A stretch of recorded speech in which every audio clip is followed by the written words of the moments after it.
Why is this in here? Here's another example of medieval notation. I'm not quite sure why I've included this here, but for some reason I put it in. This has actually 3 layers of notation here. You can see that the top layer, those are the neumes. Remember I talked about neumes as little squiggles. And then underneath here we have another set of squiggles. And then that's been translated into this system here using the graph. It's just of interest. I don't know why it goes there. That's a nice picture though. So going on. Now, about 1100, 1150, as you remember from one of our other charts, the ability to write music, the ability to write it down, led to creative efforts. And Organum is the first stage of Western musical creativity, besides the sort of pretend chant tunes of Hildegard. Organum is the first step away from what sounds exactly like chant into something that's really very different. Organum, the history of organ, I could teach a whole class on organum. I mean, it's really very interesting, the stages of evolution. But what it does, see, organum. Guess where organum comes from? Organic, maybe? No. It's easier than that, Daniel.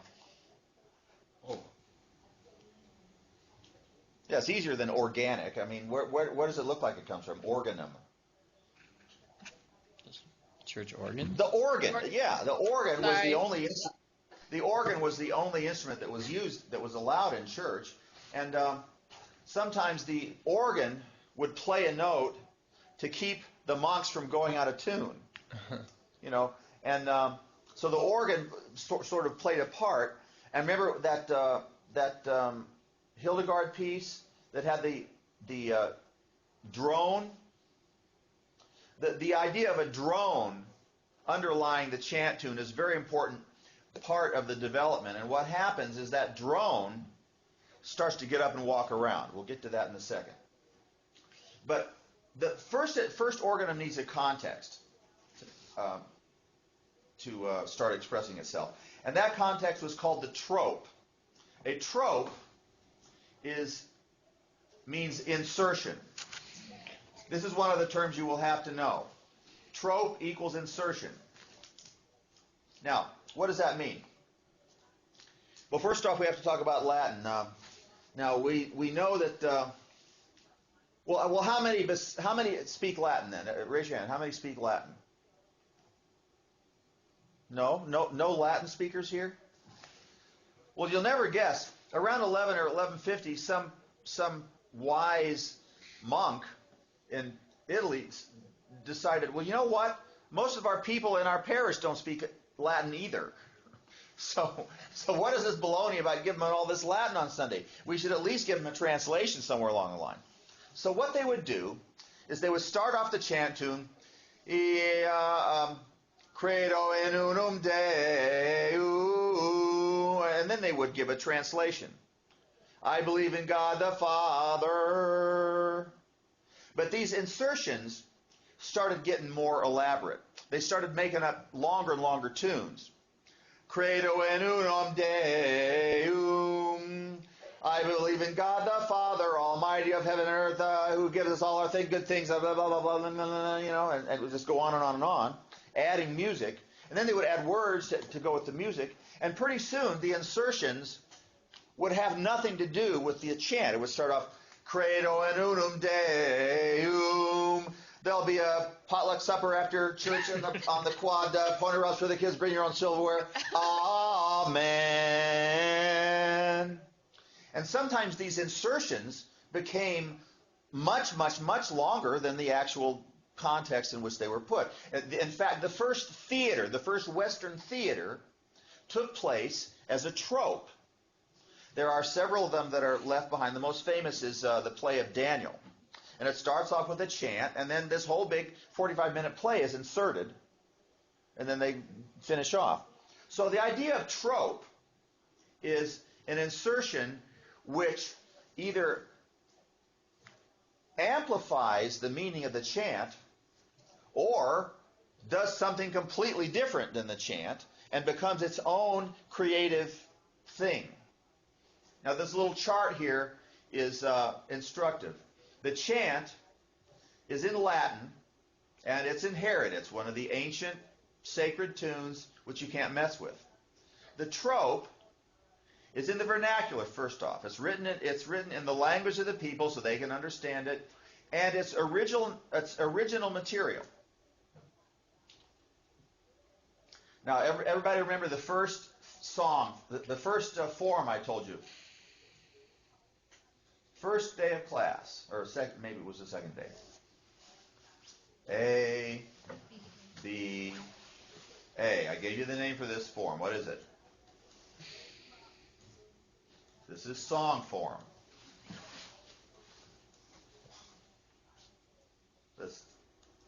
I got to learn how to write with a mouse, huh? So guess what we have here? A, B, A. And it's a pattern that makes it very recognizable, and it's a pattern that you can listen for. Now, so this trope here becomes a very, very important part, and it's where these composers for the first time are given a place where they can express their individual creativity.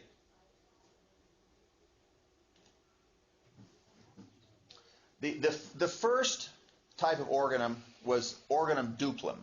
And what do you think that is? Organum duplum. Two parts. What you get is the organum. What you get is the chant.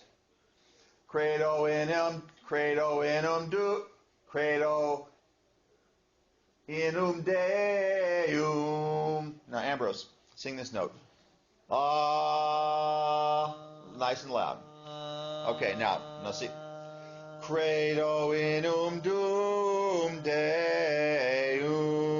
Now sing this. Da da da da da da da da da. Now go back down.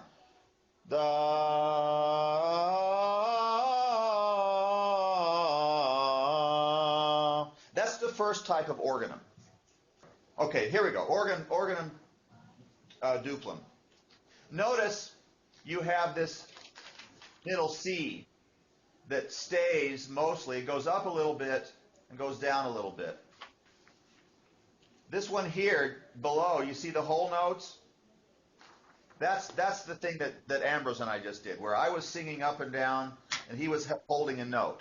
Those are the two types of organum that you had originally, where somebody sort of sang in unison, separated by a fourth, like this one here. Can you see how this goes up and that goes up, and this goes down and that goes down? This one is moving all over the place, and this one just holds. Those are two types of organum. Is everybody clear on that? Can you see that? Now, going on. Now, Peritan is another great man in the history of music. He was a student. There are two guys who are important in medieval music. Both they were teacher-student, and they succeeded each other as the music department for the Notre Dame Cathedral in Paris. Leonin was a great composer of organum duplum, and his student in the next generation, Peritan, really put organum triplum on the map. Now, what we have here then is, once again, you have to get the trope idea.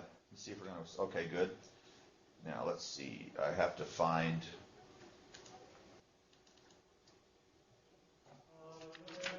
now,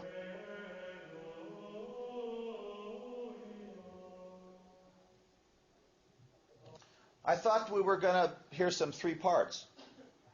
This sounds like just chant. What I just played, isn't that just chant? Yeah.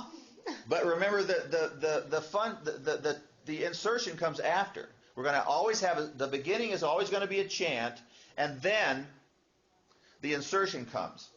Now, let's see if I can find my. Get rid of this. Go back to here. Yeah, let's look at this. By the way, this is not the one you have in your book. I'm starting with a different one. They both work the same way, but I'm starting with a different one. This is Alleluia.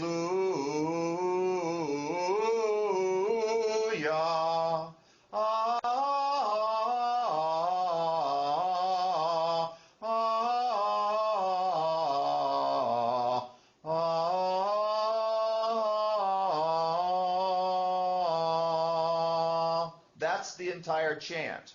Now, look at this note and look at this down here. It's kind of smudged, but can you see that that's an F and that's an F? The next note is a G. That's a G and that's a G. The next note is an A. That's an A and that's an A. Can you see what I'm telling you? If you look on, there's the F, there's the F. There's the G, there's the G. There's the A, there's the A. There's the G, there's the G. There's the F, there's the F. And then A, C, B, A, C, G. Can everybody see that first phrase from phrase 1 to 14, is what we have here in this bottom part? Can you see that those notes are the same? Now what happens? What happens is they sing the chant as I just beautifully sang for you, and then they take these notes and they draw them out. And on top of these long held notes, they sing original music in two parts. So the effect is of you sing the chant, which is familiar, and then you sing the chant again, only real slow. And on top of it is this original music, which is supposed to glorify or intensify the meaning of the chant which you originally sang. It would be like singing, happy birthday to you, happy birthday to you, happy birthday, dear Ambrose, happy birthday to you, happy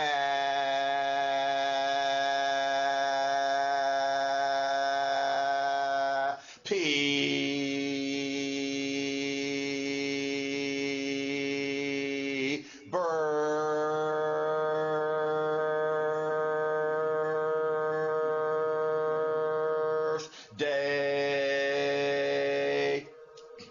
Now, when these guys sing these chant tunes with these notes all held out really long, it doesn't really mean anything to you because you don't know this tune.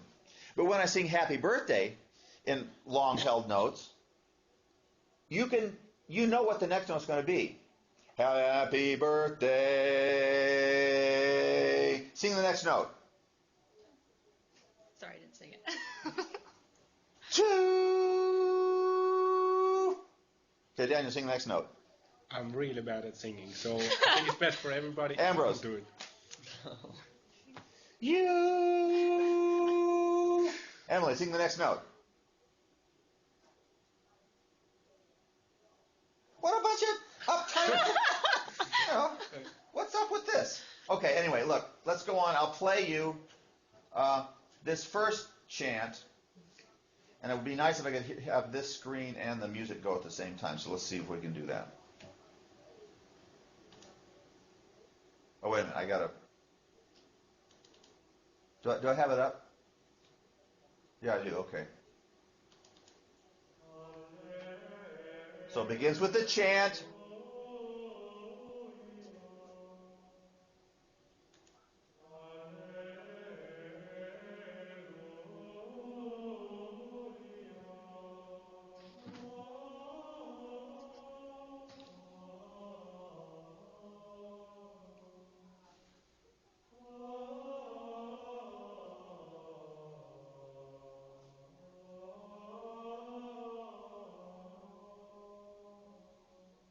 Now begins the trope.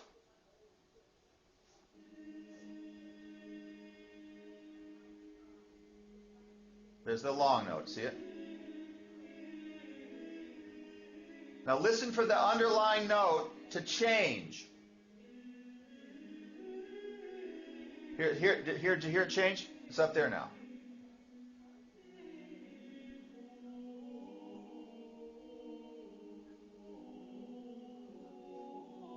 I think I'm lost. We're here.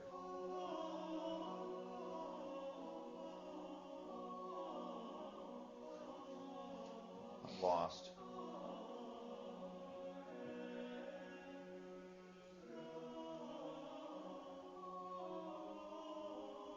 We're here.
The trope is over. Now we go back to the chant.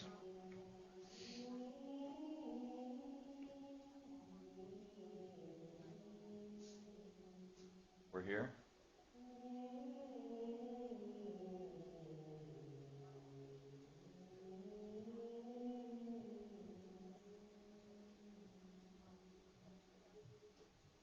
So, with that, that's enough of that. Anyway, so you see the picture. Now, this is a very significant step because it remember the church from the very beginning of Pope Gregory. Pope Gregory wants to keep things the same. The church is always doing that. The church is always taking little baby steps forward and struggling to keep this uniformity, so that the church will stay strong and uniform and the same and changeless. And creative people are always restlessly trying to fight against that. They're always trying to make up new stuff. And this is the first vestige of that in our literature, and it's a very, very elegant solution because it glorifies it's chant in and out. It's the original chant at the beginning, and then it's the chant underlying with this new stuff on top, and then it's the chant again. So there's really nothing for the priest to complain about, and yet it's a big step forward. And I find this performance a little bit boring. You could add drums and little cymbals and all kinds of stuff to this. I've got some other stuff we can listen to in a minute that probably more fun than that. What stage of writing is it? Like, how does it look by 1200? Well, it looks like that music. It looks something like this.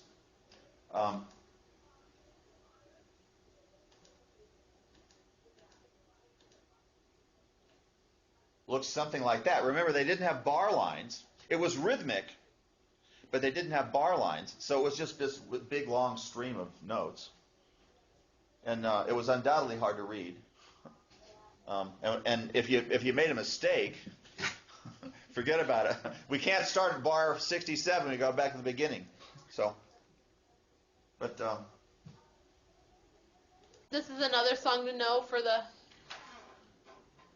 No, I'm not going to hold you I'm not going to hold you responsible for this one because I didn't play the one that is in your book. But I want you to listen to the one that's in your book. It's a very important stage of music history. You really need to